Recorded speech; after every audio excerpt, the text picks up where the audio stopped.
Bom dia, gente. Tô aqui. Mais um vídeo, aproveitar meu período fértil do mês, não, fértil de criativo do mês, né? Pra gente gravar todos os vídeos. Então, prazer, eu sou a Mari, mãe de 2 meninas, sou brasileira, moro na Alemanha, tô aqui casada há quase 20 anos, e esse vídeo, né, eu vou falar sobre a experiência de o que é um casamento para quem vai migrar, né? Então, fica aqui se você tá vindo para a Alemanha, se você tá na Alemanha, tá passando por situações difíceis, fica aqui comigo que eu vou te auxiliar nessa experiência e compartilhar com vocês a minha experiência que eu tenho aqui. Então, vamos lá. Casamento por si só já é difícil, né? Não difícil que seja ruim, mas é diferente tu lidar com outra pessoa que foi criada de forma diferente que tu e ter que juntar isso tudo numa casa só. Então, o casamento por si só é desafiador. Ponto. Quando a gente fala de um casamento que vai mudar de país, o buraco fica um pouquinho mais embaixo. Por quê? Tem o lado bom e o lado ruim, tá? Eu vou falar dos dois lados aqui. O lado ruim, tá? No meu caso, quando eu vim para a Alemanha, a gente já tinha morado um ano fora, eu e o Anderson, né, em Dublin. Mas nós éramos casados, mas a gente não tinha filhos, então era uma outra experiência. E mesmo assim foi difícil lá na época. Mas a gente viveu experiências, a gente viajou muito, a gente ia pra pub, a gente trabalhava, a gente tinha uma outra logística familiar. Hoje é diferente, né? Hoje nós somos pais, né? E moramos na Alemanha. Então, o que aconteceu quando chegou aqui? Por mais que a gente conversasse antes de ir pro Brasil e entendesse que eu, como mulher, teria que abrir mão de muitas coisas para que a carreira dele crescesse aqui, que ele iria viajar e que eu teria que ficar com as crianças para ele viajar, para que ele pudesse exercer o trabalho dele, nós alinhamos essas expectativas no Brasil. Quando eu cheguei aqui, não foi bem assim, né? Eu ter que lidar com isso, porque o que acontece? E vou ser muito sincera para vocês sobre isso. Meu sentimento era de raiva dele. Por quê? Ele continuou a trabalhar. Ele viveu a vida dele. Ele não perdeu a profissão dele. Eu me mantive na minha empresa, mas parcial. Eu tinha perdido o que era que eu gostava, que era estar no dia a dia com casamento, né? Pra quem não sabe, eu era cerimonialista no Brasil. A gente tinha uma empresa há 14 anos lá. E eu vim pra cá com 25 casamentos pra entregar. Eu tive que montar uma logística lá com minha sócia e para que isso funcionasse. Mas isso me dava muita raiva, porque além dele estar mantendo a rotina dele, trabalhando, recebendo o salário dele certinho no final do mês, claro que ele tem os desafios dele, mas eu falo de mim. E ele viajava. Isso me dava uma raiva, porque eu ficava em casa, cuidando das crianças, né? E isso pra mim era muito difícil. Como assim eu vim pra cá? Era o meu sonho, mas eu vou ficar em casa cuidando de tudo enquanto ele viaja, ele faz isso, a vida dele não mudou e agora eu tô aqui sendo mãe só, é tudo comigo, se não for eu, não sei o que. Eu larguei tudo pra estar aqui. Esse foi meu diálogo, pelo menos por 1 ano e meio, mais ou menos, foi esse meu diálogo. Então isso gerava muita briga, né? Briga, nem sempre briga porque o Anderson vai discutir, mas eu tava sempre muito irritada em relação a isso, né? Então, porque daí tu cria uma expectativa que tu vai viajar um monte. Mas com criança não é bem assim, né? Então, tu não pode viajar a qualquer hora, tem que viajar na época de férias. E quando tá na época de férias, é tudo mais caro. Então, assim, a gente viaja, mas não tanto quanto eu imaginei que a gente viajaria. Quanto a gente viajava na Alemanha, na Irlanda, né? Então, e aí, tu chega aqui e só tem tu e ele. Isso pode ser bom, pode ser ruim. Que lembra na época da pandemia que muita gente se separou porque teve que ficar com seu marido muito tempo em casa e com sua esposa muito em casa? É isso que é mais intenso, né? E aí a mulher que vem com essa dor de largar uma profissão, uma carreira no Brasil, ou, por exemplo, largar, eu não tenho faxineira aqui, eu não tenho uma babá aqui, se eu quiser uma babá eu tenho que pagar, e é caro, eu acho caro, mas é o valor do serviço. Eu não tenho uma rede de apoio aqui, se eu precisar. Estou criando ela, né? Graças a Deus. Eu não faço unha, eu não faço cabelo. Então, eu não faço massagem. Tu vai dizer, ai, que fútil que é essa guria. I'm so sorry. No Brasil, tu faz tua unha a cada 15 dias. Se tu fez uma vez por mês, tu vai dizer assim, ai, eu fiz a minha unha, meu pé tá horrível. Vem morar fora pra tu ver o que tu vai fazer. Tu vai fazer tuas unhas, olha, uma vez a cada 6 meses, sabe? Então isso mexeu comigo, porque não que eu não possa fazer a unha no salão. Eu posso, mas é quase 60 euros. 60 euros eu pego uma passagem e vou pra Paris, entende? Então essas coisas, isso vai mexendo com a mulher. E quando a mulher ela não tá bem firmada, ela não tá bem enraizada, é óbvio que vai sobrar pro marido. Coitado do marido tá lá fazendo a mesma coisa que ele tava fazendo sempre, mas a mulher tá furiosa com ele. E isso gerou muitos conflitos. Eu chorava muito, né? Aí, coitado, ele também não tava bem, porque se ele trouxe toda a família dele pra cá e eu não tô bem, a casa cai, entende? Então, assim, muita briga, muita discussão, muita infelicidade da minha parte, de ele ir, eu ficar, eu jogando isso na cara dele, culpando ele porque ele tinha nos trazido pra cá. Até que foi um ponto, e aí eu vou fazer um outro vídeo sobre isso, que eu entrei em depressão, foi bem difícil pra mim, pra família inteira, na verdade, porque abalou todo mundo. E aí eu procurei ajuda, né, de psicólogos e tudo. Então, e aí eu fui entender, depois até vou mostrar um livro aqui, que existe um luto, né? Existe um luto do meu trabalho, existe um luto de quem eu era, existe um luto do nosso casamento como era, e esse luto não quer dizer que não vai vir uma coisa melhor depois, né? Porque ao mesmo tempo que teve essas discussões, né, esse cansaço extremo de ter que lidar com as diferenças, de entender que é assim que funciona, de que agora sim eu sou a base da casa, que eu, enquanto meu marido estiver lá provendo, eu vou cuidar para que tudo esteja em ordem. E isso é uma ressignificação, é uma realocação na minha cabeça, porque eu fui criada para não ficar em casa, eu fui criada para não depender de homem, eu fui criada para não ser só dona de casa. E aí eu me vejo sendo exatamente o que eu fui criada para não ser, para proteção minha, mas num cenário que é bom isso. Não é tão ruim isso, porque meu marido me trouxe para a Europa, trouxe eu e minha família para a Europa, e para que isso funcione, eu vou ter que dar essa base para ele, entende? Talvez seja por um tempo, talvez seja enquanto as crianças estão pequenas ainda e precisam de mim como amparo nas escolas, né, para chegar a TT, mal isso, aquilo, não sei. Né? Hoje eu trabalho, eu faço um mini job, e aí no Brasil mini job não é legal, mas aqui é um mini job que é um sistema de trabalho de 40 horas mensais. Então eu tenho esse trabalho, eu vou lá 40 horas mensais, isso não atrapalha em nada a minha rotina com as gurias, em nada, e tem flexibilidade. Então esse sistema para mim funcionou, e isso foi bom. Mas foi bom no momento que eu me desfiz da minha empresa no Brasil, para que eu entendesse que eu vivia aqui, e que a minha vida era aqui, e que o meu lugar era ao lado do meu marido, para dar a gente fala da submissão, né? Da mulher submissa. Não, eu fui submissa à missão dele. Para que ele exerça o trabalho dele, eu tenho que dar a base para ele. Entende? Ao mesmo tempo que ele me dá o dinheiro, que ele provê o dinheiro para o meu sustento aqui, eu também dou o meu trabalho para ele, para que ele possa gerar isso. Porque sem eu aqui, ele não poderia fazer o que ele faz. Entende isso? Só que tu vai passar por um processo que tu não vai entender isso. Tu vai chorar muito, tu vai querer dar um chute nele, tu vai ficar furiosa com ele. Tu vai dizer, eu larguei tudo pra estar aqui contigo, tu tá crescendo na empresa e eu não tenho nada. Eu perdi a minha carreira, eu perdi o que eu era. Eu fiz faculdade, fiz pós-graduação, pra quê? Tu vai fazer isso. Desculpa, talvez tu não faça o que eu tô te falando aqui. Vai procurar psicóloga antes, que tu vai sentir esses sentimentos. Não tem como tu não sentir eles, tá? Só se tu não trabalhava no Brasil, tu vai vir pra cá e tá tudo bem, mas tu vai sentir outras dores, mas tu vai sentir.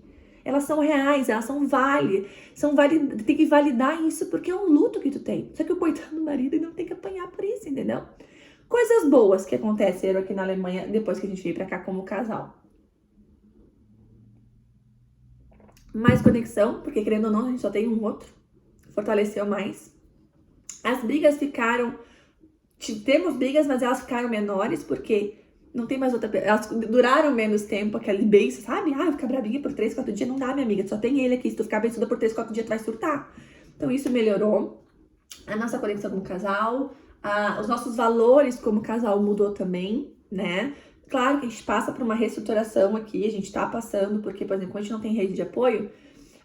deixa com a avó, pra poder sair, pra jantar, isso tudo gente está reestruturando, tá bem difícil essa parte, mas existe uma necessidade, uma vontade dos dois para isso, né? A gente se enxerga mais como família, entende, biblicamente é sobre isso, né? Que a família, tua família é teu marido e teus filhos. Os teus pais, tu honra eles, mas eles são teus parentes, né? Então isso fez nós ser fortificado. O que serve para nossa família? O que é bom para nossa família? Não que não tenha dias que vai ter conflito, né? Nossas experiências de viajar para lugares diferentes, de ter experiência de comer coisas diferentes, né? De tirar fotos em lugares diferentes, ter assuntos mais profundos, porque a gente tem mais, consegue refletir mais sobre as coisas. Então, isso para mim, eu ainda sou uma pessoa ciumenta, né? Porque aqui tem muita gente que fica pelada no lago, isso é um assunto para outro vídeo. Então, eu ainda sou ciumenta, mas até isso já melhorou. Eu nunca me imaginava, a Mari de 10 anos atrás, não me imaginava estar num rio onde tem um monte de gente pelada e o Anderson tá ali, por exemplo. Isso melhorou a minha segurança também para com ele, de que, cara, ele me ama, eu amo ele. A gente tá aqui na Europa, a gente chegou na Alemanha com 6 caixas de papelão e 2 crianças. Não é qualquer pessoa que vai assumir isso contigo, sabe? Então, de ter essa fortificação como casal, porque essa é um sonho nosso, era um sonho mais meu do que ele, mas não é fácil. E tu admirar a pessoa que tu tá com ela, né? Dizer assim, cara, essa é, como é que é? Balão na agulha, sei lá, o que a gente fala, tipo, porque essa pessoa tá aqui comigo. E vai estar ali nos dias difíceis, vai estar. Vai ter dias que eu não sabe como é que eu chego, como é que vai chegar em casa, como é que eu vou estar. Vai. Mas essa conexão dá importância para o momento do chimarrão, que talvez antes não desse bola. Mas o momento de tomar o chimarrão junto, de dar mais valor aos momentos que nós temos juntos. Porque não são tão frequentes como eram antigamente, né? Então, claro que eu pensei várias vezes em me separar, de mandar tudo pro céu, de olha, Deus, obrigada pela experiência, mas eu não quero mais, eu não quero ver essa experiência aqui mais. É muito, muito dolorida, muito sofrida, porque tu não tem com quem chorar, né? Agora eu tenho com quem chorar, agora eu tenho minhas amigas aqui, né? Pra poder chorar em português com elas. Mas, porque se tu vai chorar com as pessoas no Brasil, elas vão dizer assim, tu que queria estar na Europa, porque tá reclamando, tu volta pro Brasil. Nunca ninguém vai entender que tu chora que tá com saudade, mas não é saudade do Brasil, mas tu não quer estar aqui, mas tu não quer ir pro Brasil também. Então ninguém vai entender isso, a não ser uma pessoa que tá passando pela mesma experiência ou que já passou pela mesma experiência. Então, a minha sugestão para você é procure ajuda se precisar, sim, faça terapia, sim, eu fiz e vou deixar aqui também no link o Instagram da minha psicóloga, que é maravilhosa, que eu parei de fazer ela, porque eu tive que fazer umas outras escolhas financeiras aqui, mas ela me ajudou muito, realmente, principalmente ao casamento, né?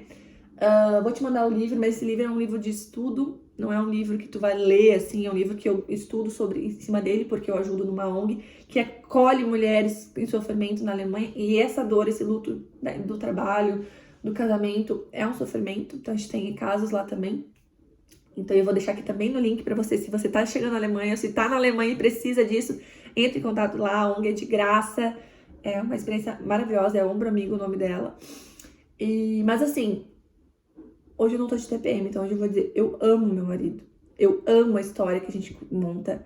É uma história desafiadora, eu sou meio espavitada, eu dou meus surtos, mas eu percebo que a Mari de agora, da Mari que era antigamente, melhorou bastante.